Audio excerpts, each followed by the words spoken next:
Hey, I'm talking here, and nobody's listening. I'll tell you, I get no respect. Even the other day, I told my son to take out the garbage. He said, "You married her, you take her out."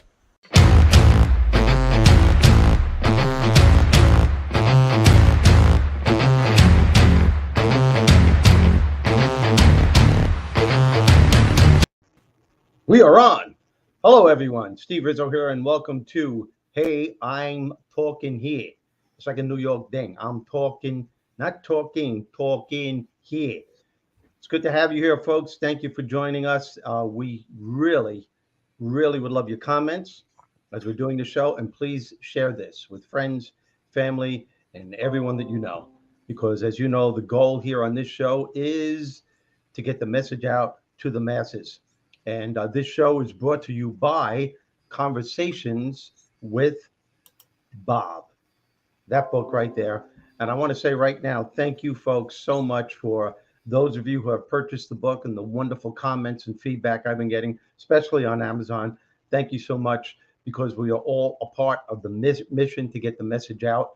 And as you know, this program is about empowerment, it's about mindset, it's an entertaining show that will take you not only to a better place in your business, but in life. And in my view, that's the ultimate success.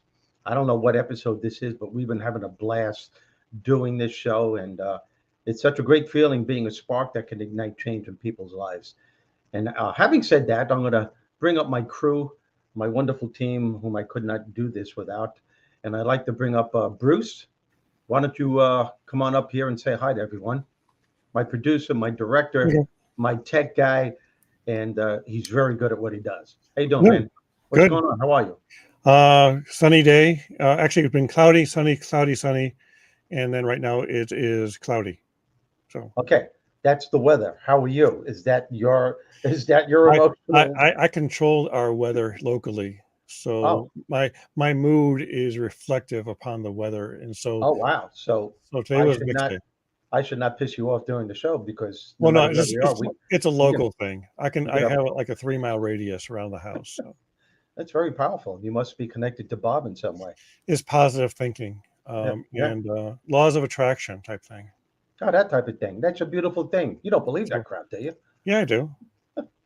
I believe in always positive thinking. Actually, my nephew had a interview, and after the interview, I went to write the thank you letter, and he started off with, "I can't thank you enough," and I said, "No, that's negative." It says, "I wish to thank you." Yeah. Hey, you know what? And it's those little tweaks that people forget. There are three words too that I always say to people that you have to keep out of your vocabulary for the most part, and that's hopefully, maybe, and possibly. Hmm. Those words could be really taken from a negative perspective. For example, if you're walking out the door and your family member says, um, "You're going to do a great job on that interview today," and you're walking out the house and you're going, "Oh, I hope so." Now, as soon as you say that, you're leaving room for doubt to come into play because you're actually convincing yourself that there's a chance that you might not kick ass on that interview. And there's a difference between you knowing you kicked ass on the interview. It doesn't necessarily mean that you might get it, but you want to kick ass on it. You want Okay, to let them know that you're worth the person that they're thinking about hiring. So I know those who's been words, yeah, maybe and possibly, yeah, you got to cut them out of your vocabulary. okay. So I'm talking over here. So you know who addresses that object that subject is Jen Gittimer. If you've been watching her either on TikTok or on Instagram, that is has been her message. I've been watching her videos over the past few weeks, Yeah, and she conveys that every single time. And she's a yeah, great. I'm so glad you brought that up because it just so happens we're going to bring her up in a few minutes. That's our special guest for today is Jen Gittimer. She's a bundle of optimism. As a matter of fact, I think that's what they nickname her. How's my bundle of optimism doing today? She is. The things that she does, that I watch her on her videos, man, these little optimistic, positive little dances she does by herself, and these little meditations that she does throughout the day. Um, these are the things that are what I call difference makers in people's lives, personally and professionally. It's so easy to get into a rut, but she has a way of bouncing back from that stuff just by doing these, 30 seconds to a minute things that you can elevate your energy to the level that it needs to be to get things done throughout the day. But before we bring Jennifer up, I want to bring up my co-host, and I think is doing a scrupulous job, and it's amazing because I never saw the guy in person, but I can honestly say that I can call him friend, as I can call you a friend, and that's what's wonderful about this, don't you So think? if we can break him away from his current reading project, It's we'll currently see. he's my friend Eric the Band Man. Oh, sorry. Hey, that's a great book, by the way. It is. It is. Yeah. I love this book. It's an amazing book. It's amazing. How are you? You know, you were talking about like weird, wonky things that people say, and I instantly thought of "I could care less." People say no, it's "I could not care less." It's Exactly. Not, if you say "I could care less," that means you care, and there's more Exactly. I care to couldn't give. Yeah. Right. So I say that, but then I'm awful at two, and two, like the TO and the TOO. I'm great at there, and there. I'm good at that. But I'm excited for the show today. I think talking about prayer is exciting, and I think it's something that people don't know how to do. And you know what? I do it honestly. I pray every morning in the shower, and so I'm excited about this topic today because I think for everybody it's personal and I'm so glad you said that because I was hesitant, because of this politically correct stuff. But you know what? We are all on a mission to get a message out there, and it's impossible to keep prayer out. It's impossible. And you know what, Eric? I think you'll agree with me, and I think you alluded to this just a few seconds ago. It's called the power of prayer, but it's only powerful if you know how to pray. Or if you even do it. Yeah. There you go. There you go. Yeah. But and I think that's what we're going to touch upon basically in this episode is how to get into that zone, because I think a lot of people are going in with a lot of heart, but there are important elements to the equation that are being left out. Yeah. And I think we have the opportunity, especially when we bring Jennifer up in just a few seconds, to touch upon that as to why maybe prayer doesn't work. It's my view that it always does. We just got to look at it from the whole perspective. So having said that, let me bring up our guest and a very good friend of mine, ladies and gentlemen, the one and only Lady Optimism, Jennifer Gittimer. A bundle of joy. Bundle of optimism. Bundle of optimism. Bundle of optimism. There you go. Right. Hello. Welcome. Before I forget this, because I squirrel, right? As we do this, you talked about what you think prayer is. And I think prayer a lot of times is thought. It's our thoughts that we carry around in our head. And the problem with prayer for a lot of people is their thoughts are so negative, and their thoughts are so negative towards themselves and their surroundings that prayer that's being sent into God, the universe, divine, whatever, is so bad that they can't see how to pray for positive stuff because they don't realize what they're doing to themselves every day. It's a contradiction. Yeah, truly. What do you think, Jen, on prayer? Because I know you're into that. I know you pray. I know you meditate. I do pray, and I have lots of thoughts on this topic. So I'm really happy to be here. People will talk about how they manifested something. I manifested this, or I manifested that, which really is like they created something from prayer, right? It was a thought, and then they created it from prayer. And then you'll hear people say, "Well, I'm bad at manifesting." I'm like, "Well, what do you mean by that?" And they're like, "I'm not. It's not working." And what they don't realize is, no matter what, you're good at manifesting. You're good at prayer. It's not like a skill that you can be good or bad at, right? You're good at it. But if you're not getting what you want, it's because of those thoughts going on in your head. Those thoughts are creating your reality. Those prayers are creating your reality. And so if you hold them holy, like prayer, I'm going to ask for something good, but your thought is this like repeat, like a broken record, right? Of negative thoughts going on in your head, you're never going to create what you want. So it's like this big contradiction, like Eric was saying. And that's what I was thinking about when you were talking, Eric, like the people who think they're bad at it, you can't be bad at it. You're getting what you want. You just don't realize that's what you're asking for. And you just hit the key. They're not realizing. And that's where the frustration is. That's when you go up to people, and I've talked to people, many people, and they say, oh, I tried praying. It doesn't work. It doesn't work because you're not there is a formula. In my book, Conversations with Bob, chapter 12 is called Believe. And that's all about prayer. And that's when Bob talks to Bernie and says, you have to believe. You have to believe with an unshakable faith. And faith is the intangible force that comes to the rescue when your beliefs begin to falter. And a lot of people, it's all about mindset. And chapter 13 is about the formula, where Bob reveals to Bernie the formula to prayer. And the mindset before prayer, during prayer, and after prayer is crucial. Some people pray from their hearts, but they walk away from the prayer.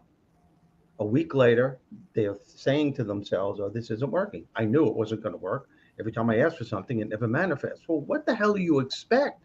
You're canceling out the manifestation process. The seed possibility was already planted. And correct me if I'm wrong, guys. The seed possibility of prayer is planted. It came from here. You planted it. Now it's up to you to nourish it, to allow it to manifest. And you're not nourishing it if you have doubt that it's ever going to be answered. And I believe the other aspect is God, the universe, the force, the light, Bob, whatever you want to call it, is spirit. You have to go into prayer with spirit, not with human disabilities. You have to go in knowing you're connecting to that higher part of yourself with an unshakable faith that somehow, some way, sometime the prayer will be answered.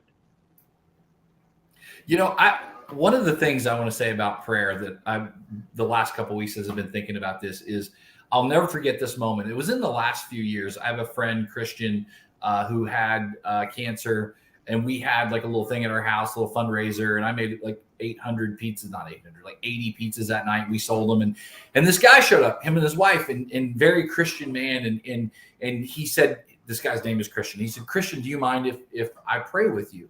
And he prayed in front of everyone, and it was one of those moments, like as a person that, like I said, prays every day in the shower, like this was the most elegant, lovely thing that everyone was moved by. And you saw this man pray right on the spot, and it was emotional. And I think we look at that and go, shit, I can't pray like that. Yep. But for me, it's nothing more than literally in the shower every single morning. It's praying for my kids and praying for my ex-wife and praying for our customers. And, very rarely do I ever actually pray for me. Yeah. I pray for everything around. If I pray for everything around me, my life's pretty good. So I find myself, Jen, you kind of like, I literally find myself trying to lift up everyone else and everything else in prayer around me, because if everything around me is good, my life's great. Yeah. That's pretty cool. Like prayer doesn't have to be this grandiose thing. It's just something that's inside of you that you take the time to do it. Yeah. So I went to a Jewish school until like half my day was Hebrew, half my day was English, until I was in 7th grade. And we prayed every single day. We got to school, we prayed for being at school. Then we did some classes, then we prayed before lunch. We washed our hands with the prayer. Then we ate lunch and we prayed. And then there were like a lot of prayer throughout the whole day. And if you go to any religious school, I'm sure that's the case, right? Not just mine. And we weren't religious. I didn't quite understand why there were all these prayers. It didn't make much sense to me, other than like, that's what you do, because that's what we do at school. Mm-hmm. And I think there was this moment in my adult life, because I didn't separate from it, but I just didn't continue it, right, as I got older. And there was this moment in my adult life where I prayed one day, and it wasn't because I had to. It wasn't forced. It wasn't because like we were in some institution or whatever, like where everyone was doing it. It was just, I just woke up and started asking God for, being grateful, and then asking for insight and a direction. Yeah. Mm-hmm. And there's this moment when you realize you get to pray versus you have to pray. Amen. And I think that comes for to everyone, whether you went to a religious school or not. Like, it's a choice. We get to do this. Yep. Yep. And that is, I think that's the problem. And I might get incredible emails, negative emails because of this, but I think that's the problem with religion. They give you these list of words that you're supposed to say, but they're not your words. It's got to come from your heart. You've got to go into prayer with an open heart, knowing that there's a part of you that always brings out the best in you, that has the answers to all of your questions, solutions to all of your problems. And when you get to that point, and by the way, prayer isn't asking, it's not pleading, it's not begging. When you're doing that you're sending a message out that it's not going to be answered. There's a good chance that it won't be answered. You got to go in, as I said earlier, you got to go in from spirit, because that higher part of you, the God part of you, is spirit. And I found out, which is why I wrote it in the book in chapter 12, that the words aren't the prayer. The thoughts really aren't the prayer. Feeling is the prayer. Mm-hmm. It's your intention, this powerful intention with this feeling that that, this is what you need. This is what you're asking for. And those feelings are pure energy that connects with that higher part of you. So feeling is the prayer. And because you can get lost in words, and words can be misunderstood. You could misunderstand yourself just by saying repetitious prayers. And it's got to come straight from the heart, straight from your soul. Well, Jen said one of the things me and my friend Dustin Jones talk about all the time. You said, I don't have to pray, I get to pray. Right. Mm-hmm. And me and my friend Dustin talk all the time. I don't have to go to work. I get to go to work. I don't have to be a parent. I get to be, like being a divorced dad now. I don't have to have my kids this week. I get to have my kids this week. Right. And it's purely a gratitude thing. And I think for you to sit there and say, look, I woke up and I just went to prayer. And man, sometimes that's just some of the best stuff. And I probably, for me, people that know me fairly well or know me on the surface probably think that guy prays like all the time. For everything I want, all the time. You know what? When things suck, pray. And when things are okay, pray. And when things are great, pray even more. Man, because I'm just telling you, the best, we from a sales standpoint, Jen, you'll get this, Steve, you'll get this. Like, I'm amazed at the number of salespeople that when things aren't good, they'll work their ass off, right? And then when things are great, they won't continue to work their ass off. They'll take their foot off the gas pedal and I'm going to coast. I'm working for next year. Bull crap. So you get to pray. Pray when things are great and watch things get even better. 100% agree. There's this drink I drink every day. It's cacao. It's from the cacao bean. I get ceremonial grade cacao from. It's not Red Bull and vodka? Kind of, except it's like chocolate. And I get it from Guatemala, ceremonial grade. Anyway, part of the ritual is to bless it and to pray before you drink it. And so I started finding myself like thanking the women who roast these beans in their home, and thanking the proprietor of the business for finding the right fields with the right energy. And I mean, I know this may sound a little crazy, but I'm thinking about and thanking the farmers from its harvest, and for harvesting it, and for taking care of the soil, and for God, for the earth, like, praying for everything along the way.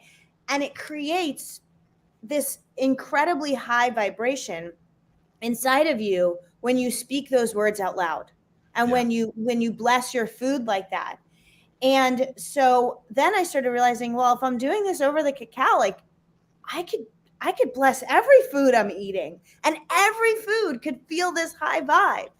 And it makes such a difference if you take that pause before you put something in your mouth and you just say, wow, thank you. It doesn't have to be long. It's only crazy if it doesn't work. Yeah. Right? And it may not happen when you think it's going to happen. Sometimes people will wait and wait and wait and wait. It can happen in the most incredible ways, not in the way you think it's going to happen. Mm-hmm. And a lot of people pray, and some people will pray for peace of mind for that particular day. And as soon as they get in their car, they start cursing at everybody in traffic. I mean, and then they expect a miracle. It's like, that saying, God helps those who help themselves. That means you have to meet that higher part of you halfway. You can't pray to be a doctor and then wake up the next morning and go, hey, where are my patients? Yeah. There's a step-by-step process. It takes 10, 12, 15 years to become a doctor, to become that specialist. And every step along the way, the prayer is being answered according to the way it's supposed to be answered. But if you're praying for it, you're already embodying it. And that's Exactly. what's key, right? So it may take the 10 or 15 years to become a doctor. In fact, not may, it does. Right. But the fact that you're speaking it out loud and putting it into existence and embodying it, you're breathing it into your body. Yeah. Whereas all the other people who aren't doing that, maybe something happens along the way, or for some reason they don't end up finishing school, or how many people start and then don't get their degree, right? Their license. So, I think it's the prayerful ones who get ahead further quicker because they're creating that identity inside of them. Yeah. And that's what I mean when I say that. That was so well said too, Jennifer. It's what I mean when I say that we are the creators of our success and happiness, and we are the only problem that we'll ever have. We are the ones, again, that squash the seed possibility. I think when we pass on and we meet our maker, and we're going to complain like Bernie does to Bob and say, hey, I prayed for this and I prayed for that. And you know what it's like to have the talent but not reach the goals that you feel you deserve, and watch everyone in your inner circle get what you deserve, but you never get it. You never answered my prayers. And then your higher power, Bob, God, whatever you want to call it, sits back and goes, I did answer your prayers, but you pray with the same negative attitude that you have about your life and everything in it. And yet you expect a miracle. You have to meet that higher part of yourself halfway. You have to do your part. It's your part. That's a perfect segue into something I pulled out of this book this week. And I love this because I kicked this off by saying I think that prayer is thought, right? It's what we think. So, and this is out of your book. So as soon as I recognize or become aware that I'm not feeling right, or the negativity reality that I'm creating, I shift my way of thinking to empowering my thoughts and my words. That's powerful, people. So the moment you realize you're not thinking right, go to prayer and change. That's so well said. And you know what, Eric? It's awareness. Well said because you wrote it. It's well said, says the writer. I'm sorry, I didn't mean to say that. But it just struck me because that's what people don't. What a dumbass. I'm going to pray for him tonight. So that was funny. Let me read you another quote from my book. Wow. But the key is it's the awareness that sets you free from the negativity. Yeah. Once you become aware that it's you that's creating that negative inertia, that negative crap that's holding you back, that you can say, what am I doing? And you got to start shifting your way of thinking, which will cause you to create a more powerful belief system. And those beliefs will help you to feel empowered. And that's how you go on the route to have your prayer being answered. Right. I'm writing my name on here. It's like Bob said to Bernie, I answer your prayers, but you make it too difficult for me to have them manifest. You make it difficult. We are the only problem we'll ever have. I had a friend on Facebook yesterday, Kerry Hilbert, and I love this man to death. Good dude. And he posted and he said, sometimes you just realize things ain't going to change and you just have to move on and accept it. And the reason I say that, because it popped in my mind based on what you just said. Do you know how many people don't realize that they are the problem and it is their thoughts, and they're driving down the road and it's this crazy state of mind. And instead of listening to an audio book, or instead of listening to some uplifting music, they're listening to the news or listening to what, and they cause their own world of all that negativity. And I just don't get it.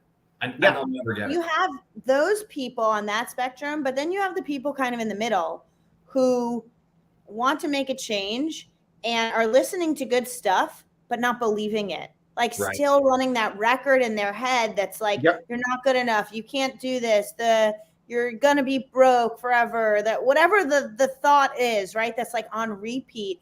And they can't break it because they're not praying. Is it also because right. they don't commit to it, right? Well, and they don't believe in, and they're not praying, Jennifer, because they don't believe in it. Because Right. they can give you Right. proof as to how many times it didn't work.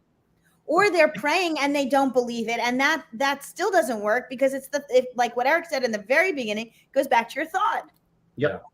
Yep. Your thoughts create your beliefs and the way that you feel. That leads to the actions that you take. And yet we keep complaining that the prayer is not being answered. But I have a question for you guys, and I don't even know if I know the answer. I think I can give a reason or an idea as to what about those who pray for a loved one who's ill, has cancer, and they pray for them to survive it, but the person passes on. They die. They leave. I have an answer to that. I'd like to hear it. I don't know. I'm just kidding. You know what? I think there'll be a day when you prayed for Aunt Mary and she passed away and God didn't answer the prayer. We think God didn't answer the prayer, right? But I believe what happens is you'll get to heaven one day. You'll say, God, what happened? I prayed for Aunt Mary and she died. Well, because she died at her funeral, so and so became a Christian, or this happened. There's a butterfly effect to things that happen in people's lives, and those are the things we will never know until we get there. That's a great answer, Jennifer. That's really cool. Jennifer, what do you think? I think God is always answering our prayers. That's my personal belief. And it's often that we can't see it. And in times of death or like severe hardship, like someone's sick or whatever, it's very hard to see through that lens of like, well, God wasn't there for me, or he didn't, or she, whoever God is, I don't know, didn't answer my prayer, or, it's very easy to believe that. Yeah. But what if the universe is conspiring for you? Then you start to look for ways in which it is conspiring for you instead of against you. Yes. And so if you believe that, then maybe you'll never know in our lifetime why that happened. And maybe decades later, you'll find out why it happened. But if you just trust and believe that you don't need to know, I think that like the why, I think that gets us through it, or it can help. So well said. I was conjuring this question up to ask you guys before the show. And as soon as I asked myself the question, something hit me, and I don't know, but I think this makes sense. If you're praying for someone to survive a challenging time that they're having, a bout with cancer, and they pass on, maybe you wanted them to live, but maybe that person was surrendering. Yeah. Not giving up. There's a difference between surrendering, right, and giving up. And this person was praying, God, it's time for me to leave. Mm-hmm. It's time for me to go home. It's time. I've literally always wondered that. I'm glad. I wondered that. Like, you could be sitting there praying on somebody's on their deathbed, and they're like, "Will you all stop? Like, I am ready to freaking exactly." Exactly. That's my point. And so I'm saying exactly what I'm saying. Yeah. So if God is answering prayers, it seems to me that He's not negating your prayer. He's answering the prayer to the persons that's saying, I'm ready to surrender. And that's not again, there's a difference between surrendering and giving. It's a sweet surrender. It's saying, I lived my life. I'm ready to go where I'm supposed to be going, wherever that is. And I think that's pretty reassuring. Jennifer, what do you think about that? I just think about my grandma, because I always miss her because she passed 5 years ago. And we prayed when she was in the hospital. We had a rabbi come in and say a prayer that if she wanted to pass, that she could pass in peace. And that was really hard because it's like, but I don't want her to go, but it's not about me, right? Like, it's about her and what she needs right now. And I think that losing someone is often one of the hardest things you ever have to deal with. But what if they're still there inside of you? Their memory is living on forever. Yep. And so you have that gift forever. So I know this is like always looking at it with, you said I am like a bundle of optimism. I'm always looking at things with rose-colored glasses. But I mean, that's, how can you look at it any other way? If you stay angry or sad or vengeful or whatever, like negative emotion about it, how are you going to live your life and do what you were put on this planet to do? Yeah, and so well said, Jennifer. The spirit that constitutes who we really are lives on forever. And there are times still to this day that I talk to my mother and my father, and they answer me, not in ways that you people may think. They answer me. I know they're still there. I'll be thinking about my dad and say, Dad, I just want you to know this, or what do you think about that? And I'll turn on the TV at any given moment, and all of a sudden I'll hear a line from one of the actors, and that's exactly, I know that that's my father answering me. I'll see a bumper sticker on the back of a car, or I'll see a billboard somewhere, and I laugh my ass off because I know I'm being answered. I know I'm communicating with him on some level. The spirit lives on, but you have to believe that, and you have to feel that. And there are just so many different variables when it comes to prayer. And I think it's because we don't understand all the fundamentals, which causes us to have doubt. And if you're praying, people want to meet the right person in their life. But what some people do is they'll go into prayer and they'll say, please, God, let this person be the person for me. Let him know, or let her know that I'm.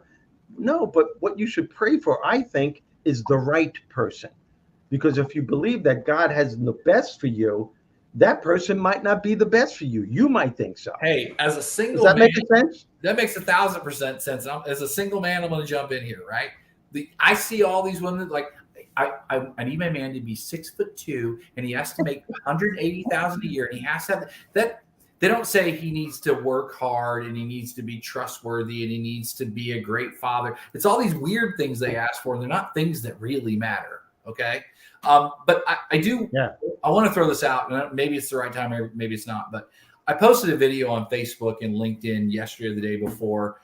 I'm Midwest product, kind of my teenage years. Jen, where were you mid-teenage years? New York City, baby. New York City. He's Jersey. In the Midwest in the 90s, the 80s, 90s, you had your church, right? And then in always June or July, you had that giant canvas tent that went up in the field next door, and they had revival.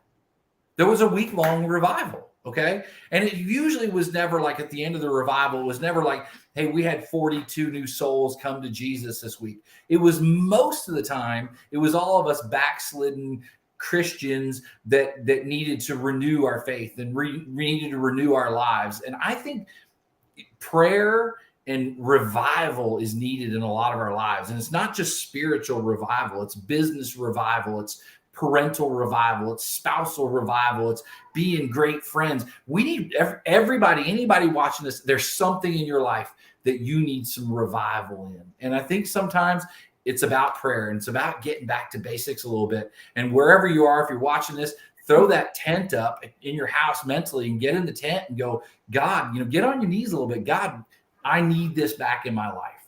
I need to get refocused on work. I need to get refocused on being a great father. I need to get refocused on getting my yard back to where I know it should look. You know what I mean? Whatever it is, big or small, we all need some revival in our life. And I think a lot of that revolves around prayer and the thoughts that are happening in your head. Yeah. Jennifer, what do you think? Yeah, there's a lot of power in thinking it, but then speaking it out loud. Because I believe that once you speak something out loud, you've now created it into existence. And if you can create something into existence, even with just a thought, you can create it into your reality, just period. Right. Yeah. And so it's just a matter of when. So I love that. And I'm sure everyone right now is thinking of so many places where they do need revival in, because there's something everyone needs revival somewhere. Oh yeah. No doubt. And then going back to what Steve said, sorry, Steve, 1 second. No, go right ahead. Please go ahead. So you're talking about like someone wanting to meet their spouse, right? And then I was thinking about, well, I have friends who get frustrated because they're like, why haven't I met that guy yet? Why, like what, what's wrong with me? Why is God not answering my prayers? Why is it like they start making all these stories? And I often think, well, what if God is answering your prayer? Like, what if you met that guy right now in the version that you are, and he's the perfect right guy for you, but couldn't, or right gal, right? Like, but couldn't see that you couldn't see it because you're not in the right state of mind. Like, Yeah. what if it's just a timing thing? What if it's God is answering your prayers so that you can cross paths at the right time. And I think we have to trust that time. Our time is not God's time. Yep. Oh, exactly. And it's not going to be answered the way you think. It's got to be on God's time. And you know what? I'd like to bring up this statement that Jim Perry said, where he says, sorry, Steve, that's not biblical. Nothing in the Bible supports that. We do not communicate with the dead.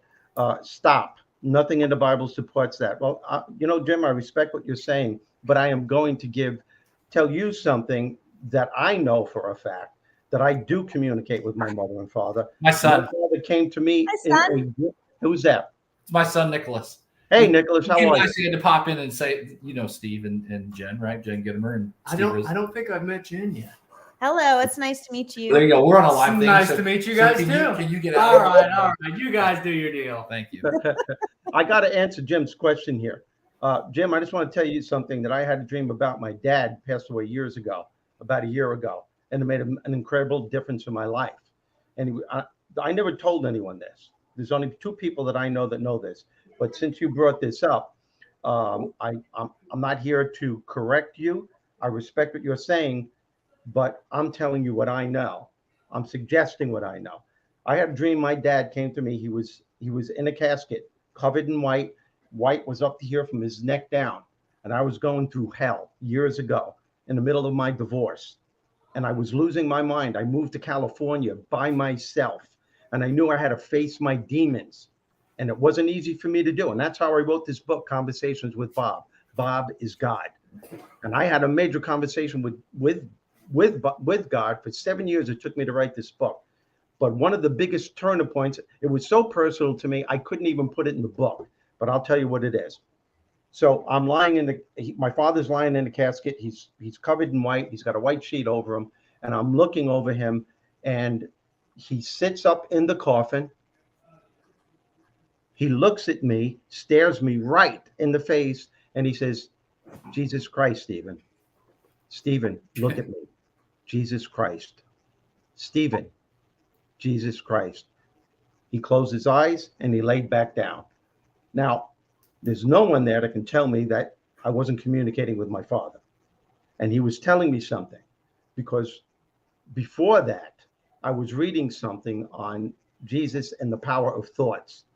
And I went back to read the same thing, and it intensified me so much that it added more to me writing this book. And I can name other things where my parents came to me in dreams and talked to me. I'm not sure if that's in the Bible or not, but I know I communicate with my parents, and they speak to me in different ways, in different formats. That's my experience, and no one can deny that to me. So I respect what you're saying, but I'm telling you what I'm experiencing. I have a question. Love you, Steve. He said, not trying to be And I know you're not, Jim. I know you're not. And I appreciate your comment. But I mean, there was a point there where you said, stop it. And I'm not trying to be blasphemous. I'm not doing that. We're here to learn. My mission is to let people know that prayer works, that God exists, and we can talk to God from here, in so many different ways, if we just knock down the walls that keep us from communicating with the part of us that created us. That's all I'm trying to do. And I so much appreciate it. And I never thought you were being disrespectful. It just sparked something in me. And I guess, like Jennifer, it's my New York attitude coming up saying, I know what I experienced, and you can't tell me I did. Hey, Bruce, can you block Jim from the show moving forward, please? Thank you. No, please don't. I love you too, Jim. And I thank you for saying that too. Steve, thank you for sharing that story. I wonder, and this is just a thought, I'm going to throw it out there. Is it possible that God communicates to us through the people that we would hear the message best from. So is it Yes. possible Yes. God was communicating that message through your dad in the dream, but and it feels like it's coming from your dad, and maybe it's also from God. Yes, and it comes to us and what we're used to in our lives. When I was writing this book, I had all these negative questions. How am I going to get a publisher? What if it doesn't work? And this is getting, why is it taking so long? And blah blah blah blah.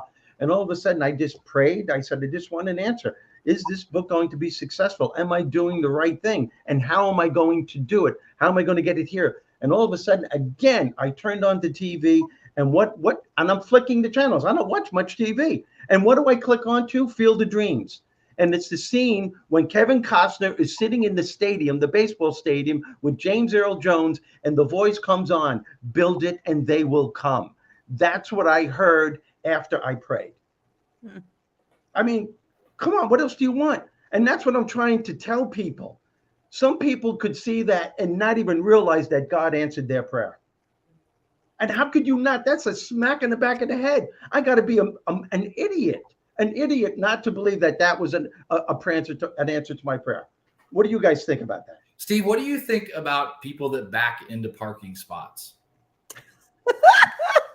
I was waiting for Eric's random question. Oh, yeah, it happens every show. What do I think about them? I think they just better not hit my car. That's all I'm saying. Okay, hold on. So like a year ago, Jeffrey told me that men back into parking spots. Women don't do this. Men do this. And we had a friend visiting, and he would always back into the parking spot here so that he could get out. So I'm like, this is actually pretty smart. Then I started observing, and every person that backs into the spot is a freaking man. And not to be like, that's funny. I do it. So I back in now to every spot I back in. Because I'm like, I want to be ready to go. I want to change the subject a minute from parking, but one of the things that I'm amused by is what do you pray for? I pray a lot for wisdom. You know, what's that? Never pray for patience, because you'll get all the things in your life that'll teach you to be patient. But I find myself praying a lot for wisdom. I mean, is that something you guys think about a lot? Do you think about like what you want to come into your life more of? I go ahead, Jennifer. No, you go. I visualize. Visualize is a big part of prayer. I visualize it happening. I know that's what I mean when I say feeling. It's the power of intention, and if you could see what it is that you desire in your life and then feel it, even though it hasn't manifested, if you could feel that, oh man, it juices you, and you take that with you. That's what God is banking on you doing. That's how you connect to spirit, because that vision's coming to you from spirit. And that's how people manifest. The story about Jim Carrey when he was on Oprah Winfrey. Jennifer, have you heard that story? I've heard it, yeah. It's incredible. I don't want to tell it again. I told it once before on one of my shows. But he manifested it, he is amazing. Well, one of the worst sayings in the history of the world is fake it till you make it. Prayer for me is all about be it until you see it. Yeah. Right? Well, I like that. You owe me a nickel every time you say it. Believe it and you'll achieve it. Be it until you see it. So faking it, the connotation of that is so just stupid. Yeah. Right. Yeah. But if you be it and you're acting as if like that's what prayer is about. Prayer is about thanking God in advance for you having what you know you want. Right? Feeling is the prayer. If you're being it and you know it's coming, you're going to act as if. And that's what you got to focus on. When it's not working and you think it's too far away and saying it's not going to happen, you got to stop that, because you already went going 5 steps back. You're stifling the seed possibility again. So you got to get yourself into what's it going to feel like once you have it. Mm-hmm. That's the fun of it. That's the journey on getting what it is that you desire. Yeah. I pray for health a lot, and I have found that it's made me take more healthful, if that's the right word, healthy actions. You know, like eating better or getting better sleep or whatever. And not just health for me, but health for Jeffrey and for my family, and especially with all the stuff going on. And I found at the beginning of COVID, actually, people would say like they were praying to not get it. Well, what do you hear? Like your brain does not hear negatives. I just needed everyone to know this. Okay. Your brain does not hear negatives. You can say, I don't want this, but all your brain hears is the thing, right? You're getting that. Yeah. And so instead I was very, very like meticulous with my wording, and I would pray for healthy and strong immune system, or, you know, like be really specific. And I found that worked. Yeah. Yeah. If you keep praying, it's a great way to do it, because if you keep praying on what you don't want, you're asking the universe to give you more of what you don't want. Right. That's how it works. Amazing, but you'll catch yourself sometime this week saying, I don't want what, and then just say, okay, but what do you do want? Yeah. What do you want? You don't want this. What do you want? That's the secret in the sauce, right? We complain. And ask yourself questions like, why do I want it? That juices you. Why do I want this? Because it'll make me feel better with this, and it'll make me this, and that's what juices you. Then you see it in your mind's eye. Yeah, love it. So, are we allowed to bring up controversial topics? We just had one between talking me and about Jim. backing up cars. You can bring up whatever you want. This is controversial. We just had one between Jim and we both said we love each other, and I do. I think that there has been, and I want to know what you guys think about this, an intentional push to prevent prayer in our country. Oh, yeah. And I want to know what you guys think about that. What do you mean by an intentional push to not have? What do you mean by that? Give me an I example. think that the powers that be feel that the more divided we are, the less prayerful we are, the less we can bond together and believe in this higher power, the more they're in charge, the more they're in control. And I think that when they closed the churches, that was like and this is a pretty controversial topic, right? Because they're saying they're doing it for health purposes.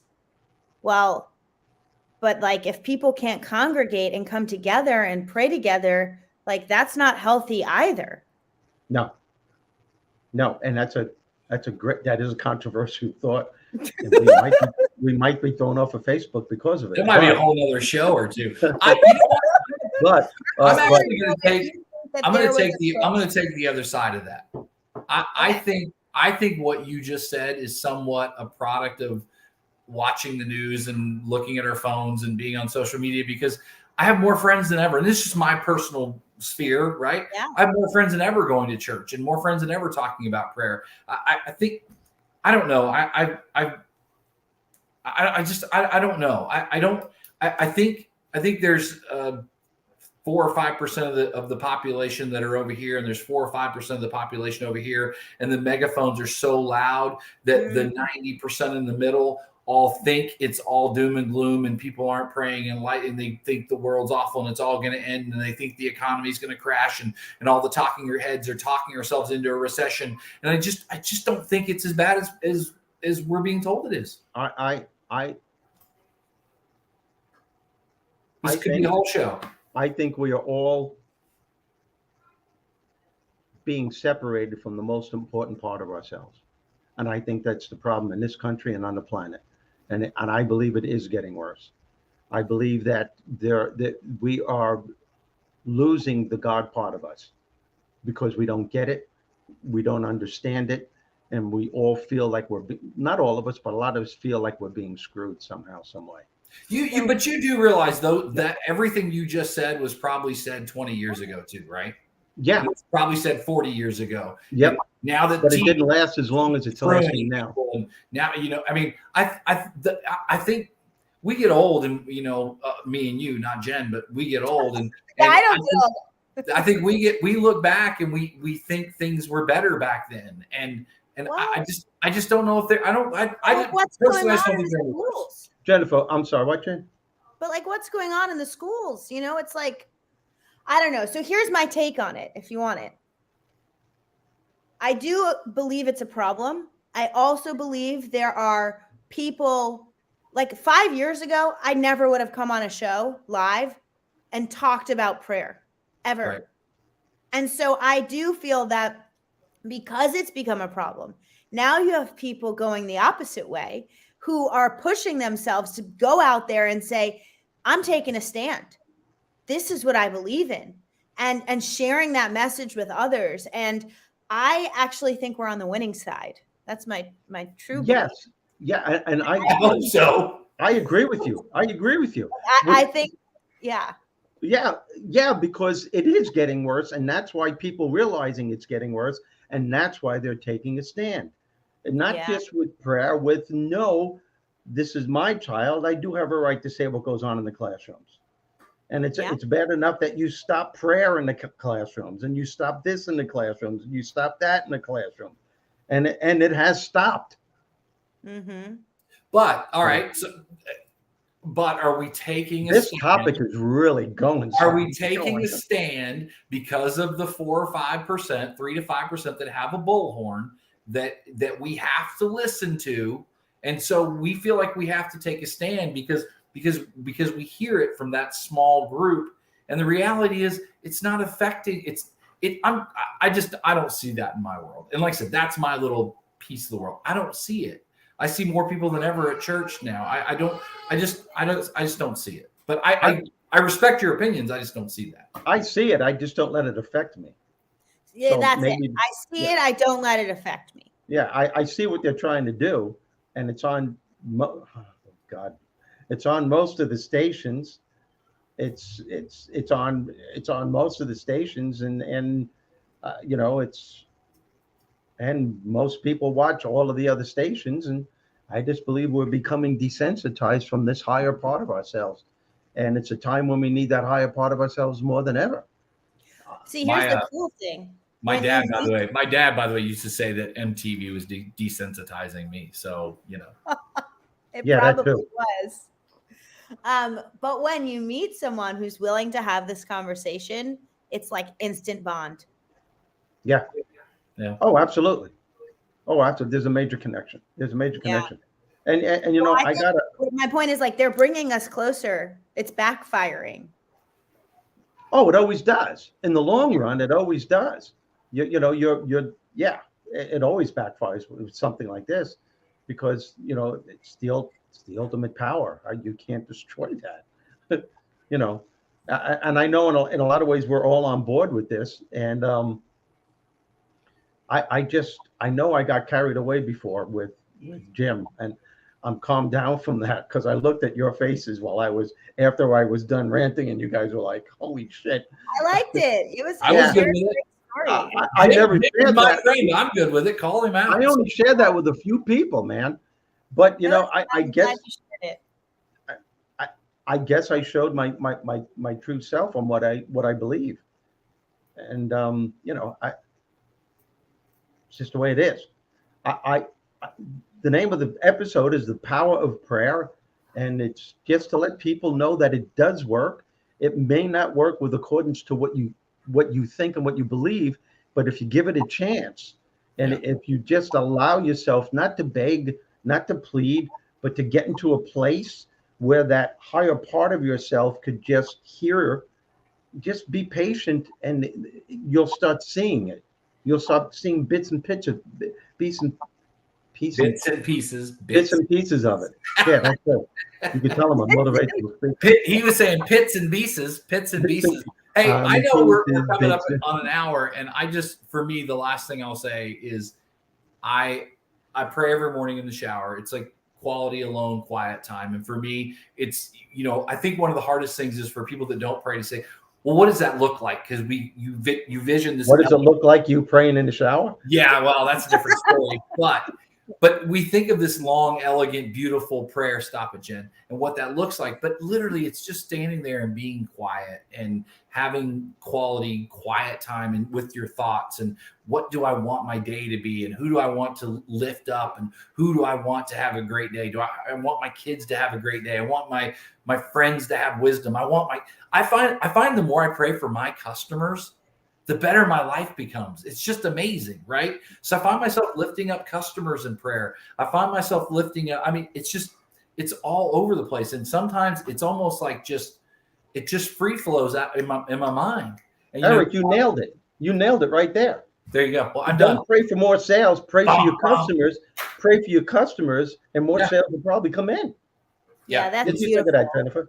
That It's is so true. beautiful. Yeah. I'm telling you, I literally want to say that on a main stage somewhere when I'm you're teaching welcome. sales. Throw me another nickel. That's 2 nickels. You know, Oh, I'll put a quote. Eric Bam. There you go. I last year I was praying before I went for a walk in my park, and these little things just blow me away. And I'm walking through the park and I see this gorgeous tree. I love trees. I talk to trees sometimes. And okay, I'm giving something else away that no one knows about me. I talk to trees. Write this down. Yeah, no, wait, you do? There, I do. And there I am. I'm talking to Bob, and I said, Bob, thank you. This is a beautiful creation that you just sent my way. What did I do? I took out my phone and I go to take pictures of the tree. And I heard Bob within me say, there you go again. And I held on to the camera and said, what? I said, what? He goes, there you are. You're having a sacred moment with me. You were thanking me.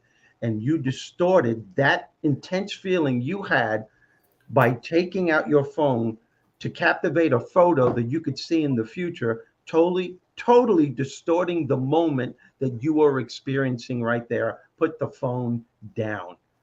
And I just went, whoa. Wow. See, that's a prayer being answered. Before I left to go to the park, I was praying for peace of mind. And we distort what's giving us peace because things like this keep us from always looking what's going to be happening next instead of living in the moment. Does that make sense? I have to give you a wow moment. Jen, you're on TikTok, right? I am. Steve, are you on TikTok? Yeah. If you go on TikTok and you search talking with trees, there are people that literally they talk to the trees, and as they stand in one place and they talk to the trees, the limbs just start touching them. And it is it is crazy cool. You've got to search it. It's amazing. Yeah, no, I'm saying now we're getting to something else, but that's pretty cool. And I'm glad you said that because now people don't think I'm an idiot for talking to a tree. Yeah. They say, I think it's like a Japanese meditation or something, but they say if you stare at a tree for an hour every day, eventually it starts talking back to you. And I think that's God. Wow. And it's like you're giving yourself that hour of peace. And I don't know that it's necessarily the tree, but maybe it's God through the tree. But I've tried it, not for an hour because it was too hard. That's pretty cool. That's way cool. But I've tried it, and all of a sudden you start observing everything about the tree, like, oh, it has these leaves. Oh, it has a flower. I didn't realize it had a flower over there. Oh, your mind is like racing, but it's no longer racing about the things in your world. It's racing about this one tree and nature. It's kind of cool. And I'm so glad you guys just joined in on this because I distorted that sacred moment by taking out my phone, and it took away from the feeling I had because I was trying to captivate it. And it's like God was saying, just enjoy it, take the photo later, but you ruined your moment. And we have these moments all the time. I'm gonna give you something since you admitted you talked to trees. In Sedona, we did this spoon bending party. It was interesting. Anyway, it was very cool actually, but we got at the end, they gave us these beans and they said, put the beans in your hand and basically talk to them like, oh, you're so pretty, you're beautiful, whatever. So we start talking to the beans, right? And the beans that were closer to my voice started sprouting. The beans that were further away were not. And so the power of our voice, the vibration, the frequency that it brings into the universe is huge. Wow. And so there is something to that, I have to tell you. Wow.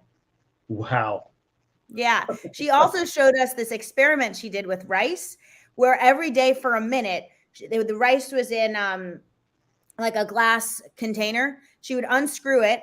And Kellen was there. She would unscrew it. And every day for a minute, she would say nice things to it. Like, you're amazing, you're beautiful, all these affirmations, right?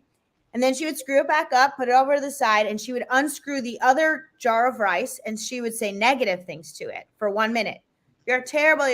She showed us the 2 jars. They had started out with the exact same amount of rice. They had gone through the same thing, only 1 minute each of the positive and negative. And the one in the positive was like flourishing and looked beautiful. The one in the jar that she was speaking negatively to literally looked like it was dying, like Wow. dead rice. Wow. The power of thought. Yeah. Mm-hmm. Yeah. Yeah. That's pretty cool. So, Steve, do you want to end us off with a prayer? Oh, God. Oh, Bob. This is the power of prayer. Okay. I think I can do this. All right. Okay. Yeah, we are. This is amazing. Wait, This show went over an hour. I know It you never, can do this. You think it. I know it. yeah, I can. I can do it. All right. there So you if everyone, if you're into this, let's just a little prayer. I want to thank you for this show and for the people that are always attending, to bless everyone who is listening. And thank you for allowing me and Jennifer and Bruce and Eric to be a spark that can ignite change in people's lives. And I hope we all realize that we have that power to make a difference in people's lives.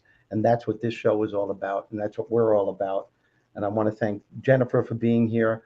I want to thank Eric for being here. I want to thank all of you, Jim Perry.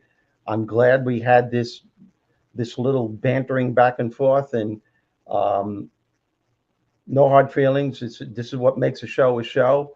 And bless you and all of you. And thank you for your support. And tell everyone about the show. And Amen. Yeah, and that's it. Amen. I think that's it. Thank you. I would have kept going if you didn't tell me. Oh, I'm so sorry. You can keep going. No. I was finished. This is the first time I prayed in front of all these people.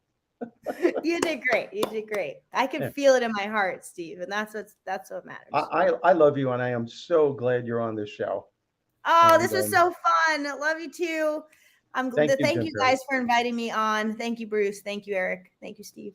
And for all of you, we didn't answer. We didn't, Oh yeah, thank you guys for all these comments. Yeah, we will after the show, but we just didn't have time to answer all of them. I don't know what happened to Eric, but he went to pray. Yeah, but that means he's in the shower. It would be something if we heard falling. All right, everyone.